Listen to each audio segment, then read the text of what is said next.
अल्लाह ताला अला मुहम्मद व अला आलिहि व सहबिहि व बारिक वसल्लम।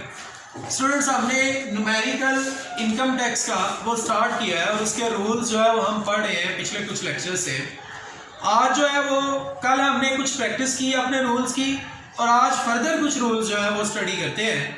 आप बेहतर अंडरस्टैंडिंग के लिए वन बाय वन तमाम जो है वो लेक्चर्स को देखते चले आएँ तो आपको जो है वो इसकी अच्छी अंडरस्टैंडिंग जो है वो डेवलप होगी। और हम जिस तरह से बिल्कुल थोड़ा थोड़ा सा पढ़ते चले आ रहे हैं तो ये आपके लिए बेहतर है कि आप जो है वो अगला लेक्चर आने से पहले उसको अच्छे से तैयार कर लें ताकि आपके ऊपर ज़्यादा जो है वो बर्डन ना हो। बहरहाल आप मूव करते हैं आज के रूल्स की तरफ। आज जो है वो इनकम फ्रॉम सैलरी के फर्दर कुछ रूल्स हम सीखने जा रहे हैं। उसमें हमारे पास है पेंशन सेव। पेंशन जो है वो बेटा हम लोगों ने सुना हुआ है कि जब कोई शख्स रिटायर हो जाता है तो उसको जनाब हर महीने जो है वो अपने एम्प्लॉयर से, अपने मालिक से, जहाँ वो जॉब कर रहा होता है वहाँ से उसको कुछ पैसे मिलते हैं हर महीने। वो जो है वो पेंशन है। वो पेंशन जो है बेटा दो तरह की हो सकती है। एक है हमें अगर गवर्नमेंट अदारे से पेंशन मिलती है वो, और एक है अगर हमें प्राइवेट अदारे से पेंशन मिलती है वो। अगर हमें पेंशन मिल रही है फ्रॉम गवर्नमेंट ऑर्गेनाइजेशन तो उस सूरत में वो जो पेंशन है वो एग्जेम्प्ट है, उसके ऊपर कोई किसी किस्म का टैक्स नहीं लगेगा। अगर हमें पेंशन जो है वो मिल रही है वर्किंग फॉर सेम एम्प्लॉय, क्या मतलब जनाब मैं एक अदारे में जॉब कर रहा था, वो अदारा प्राइवेट था, मैं वहां से रिटायर्ड हुआ, मेरी एज हो गई थी कि जनाब 50 साल, मैं रिटायर्ड हो गया, लेकिन मुझे उसी अदारे ने आफ्टर रिटायरमेंट कहा जनाब आपको 3-4 साल अगर मजीद जॉब करना चाहे तो कर सकते हैं। तो अगर मैं रिटायरमेंट के बाद सेम मालिक के पास दोबारा जॉब करना स्टार्ट कर दूं तो मुझे रिटायरमेंट के बाद क्योंकि पेंशन तो मिलनी है, लेकिन क्योंकि मैंने सेम मालिक के पास दोबारा जॉब स्टार्ट कर दी है, उस सूरत में जो हमारी पेंशन है वो टैक्सेबल होगी। अगर मैंने सेम मालिक के पास जॉब करना स्टार्ट कर दी आफ्टर रिटायरमेंट तो उससे मिलने वाली जो मेरी पेंशन है वो जनाब टैक्सेबल होगी। फिर उसके बाद अगर मुझे एक से ज्यादा पेंशन मिल रही है, सर एक से ज्यादा पेंशन कैसे मिल सकती है? जी बिल्कुल मिल सकती है।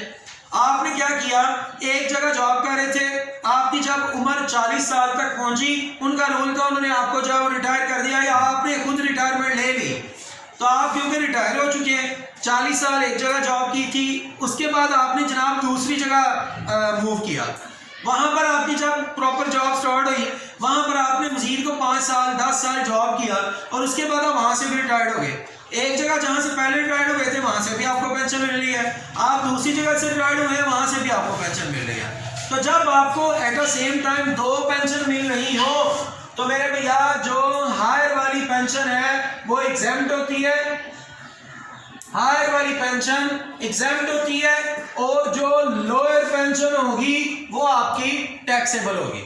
मतलब एक जगह से आपको पेंशन मिलती है 10,000, एक जगह से मिलती है 8,000, तो 10,000 वाली पेंशन जो है उसके ऊपर टैक्स नहीं होगा और जो लोअर वाली पेंशन है उसके ऊपर टैक्स होगा। ये इसका रूल है। ये हमने पेंशन से रिलेटेड जो है वो अपनी बात को मुकम्मल किया।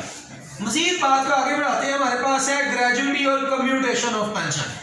कम्यूटेशन असल में कहते हैं जॉब को छोड़ देने को, एक जगह से दूसरी जगह मुंतकिल हो जाना। क्या मतलब भाई, जब बंदा रिटायर्ड हो जाए तो उसको कम्यूटेशन कहते हैं, या उसका दूसरा नाम है ग्रेजुटी। सर ये क्या है भाई? पेंशन तो वो है जो आपको हर महीने मिल रही है, और ये कम्यूटेशन और ग्रेजुटी फंड जो है ये वो है जो at the time of retirement आपको मिलता है लाखों के अंदर इकट्ठा ही, 15-20 लाख 10 लाख। तो वो जो आपको पैसे मिले होते हैं वो है ग्रेजुटी और commutation of pension. Gratuity fund इसको आमतौर पे कहा जाता है। ये जो ग्रेजुटी फंड है ये भी दो तरह का है, एक है इसमें गवर्नमेंट ग्रेजुटी फंड, एक है प्राइवेट ग्रेजुटी फंड। जो गवर्नमेंट ग्रेजुटी फंड है, जो गवर्नमेंट एम्प्लॉइज हैं उनका जो गवर्नमेंट ग्रेजुटी फंड है वो एग्जेम्प्ट है, उसके ऊपर किसी किस्म का कोई टैक्स नहीं लगेगा। दूसरा हमारे पास है फॉर प्राइवेट एम्प्लॉइज, जो प्राइवेट इदारों में जॉब करने वाले लोग हैं उनका जो ग्रेजुटी फंड है वो आगे 3 हिस्सों पर मुश्तमिल होता है। उसके आगे 3 फर्दर टाइप्स हैं। उसमें जो पहली टाइप है, अगर आपका ग्रेजुटी फंड अप्रूव है CIR से। CIR कौन है? Commissioner of inland revenue. ये एक अथॉरिटी है इनकम टैक्स डिपार्टमेंट के अंदर। तो जनाब ये जो अथॉरिटी है, अगर आपने अपना जो ग्रेजुएटी फंड है वो अप्रूव करवाया है, वो जनाब आपने उससे ओके करवाया हुआ है, किससे? कमिश्नर ऑफ इनकम टैक्स से, कमिश्नर ऑफ इनलैंड रेवेन्यू से, तो जनाब अली वो आपका एग्जैम्प्ट होगा, उसके ऊपर आपका कोई टैक्स नहीं होगा।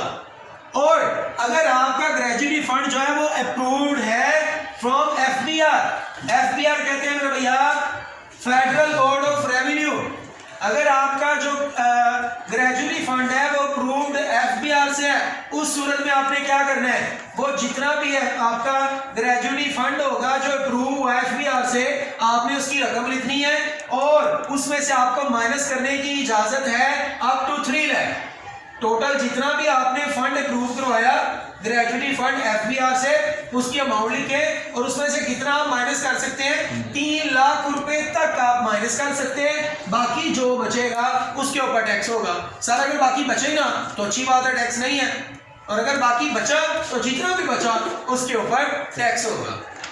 तीसरा, इफ नॉट अप्रूव, अगर आपका ग्रेजुएटी फंड जो है वो ना कमिश्नर ऑफ इनलैंड रेवेन्यू से अप्रूव है, ना फेडरल बोर्ड ऑफ रेवेन्यू से अप्रूव है, उस सूरत में जनाब अली रूल ये है कि आपने ग्रेजुएटी फंड की अमाउंट लिख देनी है, जितना भी अप्रूव नहीं है वो आपने अमाउंट लिखनी है। अमाउंट लिखने के बाद आप माइनस कर सकते हैं, क्या आप माइनस करेंगे 75,000 इसमें से, या फिर आप माइनस करेंगे 50% ऑफ ग्रेजुएटी फंड। इन दोनों में से जो कम हुआ ना उसको आपको माइनस करने की इजाजत है। मैं दोबारा रिपीट करता हूं एग्जांपल के साथ। जनाब फर्ज कर लें हमें ना जो ग्रेजुएटी फंड है वो मिल रहा था जो नॉट अप्रूव्ड है, वो है जनाब 1 लाख। 1 लाख आपका approved not approved gratuity fund है जो अप्रूव नहीं है। अब आपके पास ऑप्शन है, या आप क्या यहां से माइनस करें 75,000, या फिर आप 50% लें किसका, और ग्रेजुएटी फंड कितना है 1 लाख का 50% लेंगे तो क्या आएगा 50,000। अब आपके पास दो रकमें हैं, एक 50,000 है और एक जो है वो 75,000 है। आप इन दोनों में से कोई एक यहां से माइनस करेंगे, और कौन सी माइनस करेंगे, विच एवर इज लेस, जो कम है, और कम इसमें से ये है, तो आप यहां से 50,000 माइनस करके तो इस 50,000 के ऊपर जो है वो टैक्स कल को कैलकुलेट करेंगे। बात समझ आ गई जी? तो हमने ये नॉट अप्रूव्ड ग्रेजुएट फंड का ये रूल है। तो हमने आज जो सीखा है वो 2 चीजें थी, इनको आप अच्छे से लर्न करें, पिछली तमाम चीजों को जो है वो रिवाइज करें, साथ में छोटी छोटी प्रैक्टिस की जो वीडियोस मैं अपलोड कर रहा हूँ उनको भी जो है वो आप देखें, ताकि आपके लिए ये टॉपिक जो है वो आसान हो जाए। साथ साथ काम करेंगे तो ईजी होगा, अदरवाइज रूल जितने ज्यादा जमा होते जाएंगे आपके लिए तैयार करना उतना मुश्किल होगा। मज़ीद वीडियोस के लिए आफ्ताब अतारी ऑफिशियल के साथ हैं।